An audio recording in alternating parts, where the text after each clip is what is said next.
Hey guys, what is up? It's Duncan, and today I'm here with a hardware review of the Gateway NV52 laptop. I've been using this computer for nearly 3 months now, and I've found a lot of good things about it, along with a few snags. I'm going to go over the design of the laptop, from the screen to the keyboard to the general feel of it, to see if this is the computer for you. Let's get this one started.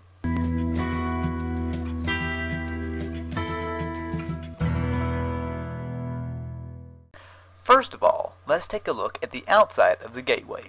The computer, while somewhat bulky on paper at 1.5 inches thick, actually feels considerably smaller in person.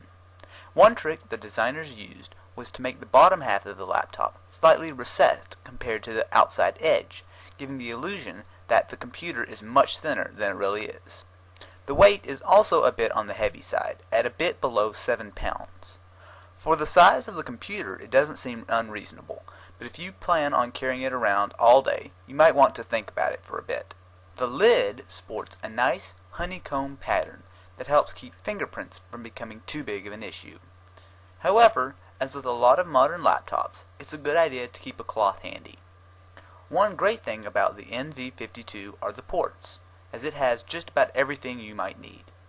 Along the left side, you will find the power jack, Gigabit Ethernet, VGA out, HDMI out, 2 USB 2.0 ports, a microphone, a headphone jack, along with the card reader. On the right, you will find the plug for the modem, 2 more USB, and the dual-layer DVD burner. There's also draft-in Wi-Fi included as well. Between the 4 USB ports, Gigabit Ethernet, and both VGA and HDMI out, you should be covered. The keyboard is of course full-sized, with a number pad on the right side. The keys themselves are fairly flat, and can occasionally be a bit difficult to type on, but you get used to it fairly quickly. The number pad fits nicely beside the keyboard, and works just fine. Along the top of the keyboard, you will find a row of touch-sensitive buttons. These do various things, such as allow you to control the volume, turn off the touchpad, turn on and off the Wi-Fi, and turn on the My Backup software. In addition, one button is totally customizable, so you can launch anything you like with it with just a single press of the button. The buttons add a nice touch of class to the computer and generally work fine, but unfortunately in the dark they are practically invisible. The trackpad is a nice size and supports multi-touch gestures. The multi-touch works fairly well, allowing you to zoom in with pinch and zoom, as well as 2-finger scrolling. The trackpad is slightly recessed from the rest of the laptop, which is a good thing, as the feel of the trackpad and the surrounding plastic feels nearly the same. Something that might be a bit of a weakness is the left and right click buttons. Both buttons are integrated into a single narrow bar, and while it looks nice, it can be a bit annoying to deal with. I generally try to use a mouse myself, but while they aren't great, they certainly aren't a deal breaker. The screen is a full 15.6 inches, and it's really quite good. It features LED backlighting, which allows the screen to get very bright.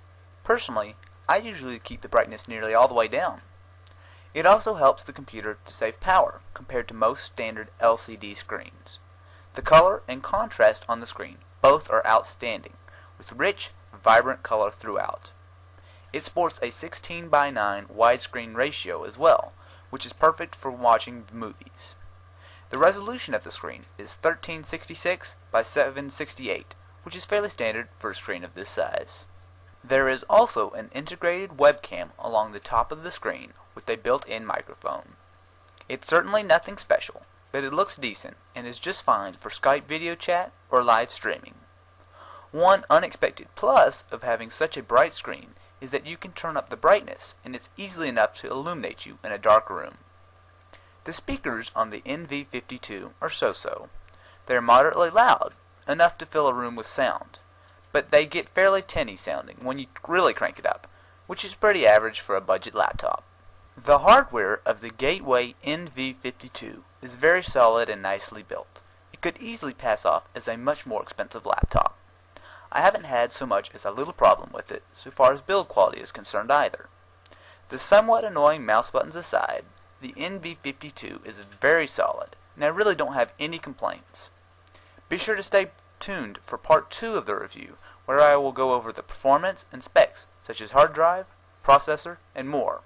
You can also check out the unboxing of the computer, which will be in an annotation on the top left of the screen. Anyway, thanks for watching.